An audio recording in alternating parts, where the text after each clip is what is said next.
কন্যা সন্তান নাকি আল্লাহ তাআলার অশেষ নেয়ামত। বিশেষ করে যে সংসারে প্রথম কন্যা সন্তানের জন্ম হয় সেই সংসারে নাকি আল্লাহর প্রচুর পরিমাণ নেয়ামত দান করেন, অর্থাৎ ঘরের লক্ষ্মী বলা হয় কন্যা সন্তানকে।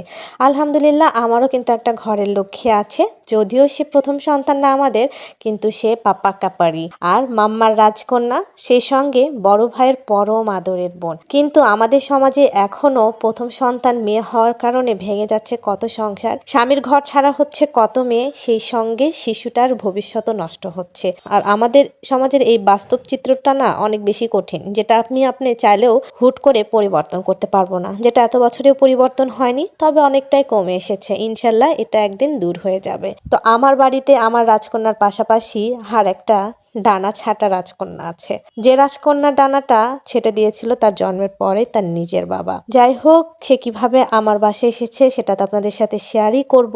গত 8 তারিখে তার জন্মদিন ছিল। যদিও 8 তারিখে আমি কিছুই করতে পারিনি, কারণ আপনাদের ভাইয়া ছিল না। প্ল্যানিং ছিল আপনাদের ভাইয়া যেহেতু বৃহস্পতিবারে আসবে, শুক্রবারে তার জন্য ছোট্ট করে আমি কিছু আয়োজন করব। আর সেই আয়োজনের অংশ হিসেবে আমি একটা পুডিং বানিয়েছি, বাচ্চাদের জন্য একটা পিৎজাও বানাচ্ছি। আসলে আমার ছেলে মেয়ের জন্মদিন ছিল 30শে আগস্ট। তো ওই জন্মদিনে আর কি সে বলেছিল যে তার কোনোদিনও নাকি হ্যাপি বার্থডে হয়নি, তার জন্মদিন কবে সেটাও সে জানে না। তো তখনই আমি তাকে কথা দিয়েছিলাম ওর মায়ের কাছ থেকে যেন ওর জন্ম তারিখটা জেনে নেয়, এবং আমি এবার তার জন্মদিনে কেক আনবো। তো তাকে যেহেতু কথা দিয়েছি আর সেই কথা রাখতেই হবে, তো আর সেই জন্যই আর কি এই স্বল্প পরিসরে আয়োজন। আর তাছাড়া কি বলেন তো, দিন শেষে আমরা সবাই মানুষ, সবারই ভালো লাগা, ভালোবাসা, আনন্দ, অভিযোগ, মন খারাপ সবকিছুই আছে। কিন্তু সমস্যা হচ্ছে আমরা সব সময় নিজেদের নিয়ে ব্যস্ত থাকি। এ ধরনের আশেপাশের মানুষের শখ আহ্লাদ, ভালো লাগা, ভালোবাসা, এগুলো আমরা ঠিক একটা কেয়ার করি না। তারপরেও আমি চেষ্টা করি একটু হলেও কেয়ার করা। যাই হোক, এই আমাদের ডানা ছাটা পরি, যার নাম আয়শা খাতুন। প্রায় 8-9 মাস হলো আয়শা আমার বাসায় এসেছে। আয়শা জন্মের পর ওর বাবা মা ডিভোর্স হয়ে যায়, একটাই কারণ, আয়শা মেয়ে হয়ে জন্ম নিয়েছে। প্রথম সন্তান মেয়ে জন্ম দেওয়ার অপরাধে তার মাকে ছাড়তে হয় স্বামীর ঘর এবং পেটের দায়ে ঢাকা শহরে গিয়ে চাকরি করতে হয় গার্মেন্টসে, এবং দ্বিতীয় বিয়েও করা লাগে। আমাদের সমাজ তো আর এতটা সহজ না মেয়েদের জন্য।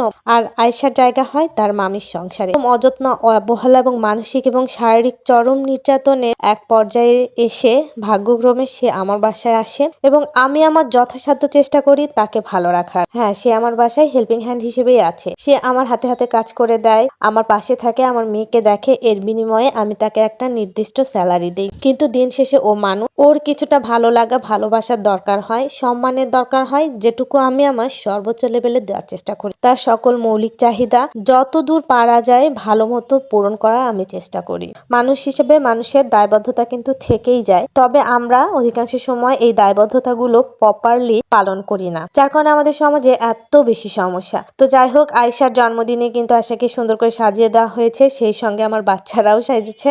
আর পাশের বাসার বাচ্চাদেরও আসতে বলেছিলাম। জন্মদিন বলে কথা, জন্মদিন মানে বাচ্চাদের অনেক বেশি আনন্দ, ওরা এত বেশি খুশি হয়। বিশেষ করে শহরের বাসাবাড়ির বাচ্চারা এই জন্মদিনের যে প্রোগ্রাম, এটাকে অনেক বেশি এনজয় করে। তো আমি এই তো খুব ঘরোয়া পরিবেশে একটা পিৎজা, তারপরে কোক, পুডিং আর কেক। আচ্ছা বলেন তো, এই মেয়েটা কি কখনো ভেবেছে, কখনো হয়তো স্বপ্নেও ভাবেনি যে জন্মদিন সেলিব্রেশন বলে একটা জিনিস আছে, কেক কেটে বা সবাই একসঙ্গে আনন্দ করে এটা পালন করা হয়। আর ওর জন্মদিনও কখনো কেউ পালন করবে, আর এটা ছিল ওর জীবনে প্রথম জন্মদিন সেলিব্রেশন। এইসব ছোটখাটো বিষয় মানুষকে যে কতটা আনন্দ এবং মানসিক শান্তি দিতে পারে, যেটা আমরা কখনোই বুঝতে চাই না। তো যাই হোক, আপনারা কিন্তু আয়শার জন্য অনেক অনেক বেশি দোয়া করবেন, আর সেই সঙ্গে আমার জন্য দোয়া করবেন, আমি যেন ওকে একটু হলেও ভালো একটা জীবন দিতে পারি, যেটা আমি চেষ্টা করি সব সময়। তো যাই হোক, ভিডিওটা কেমন লেগেছে অবশ্যই কিন্তু কমেন্ট করে জানাবেন। সবাই ভালো থাকবেন, সুস্থ থাকবেন। আল্লাহ হাফেজ।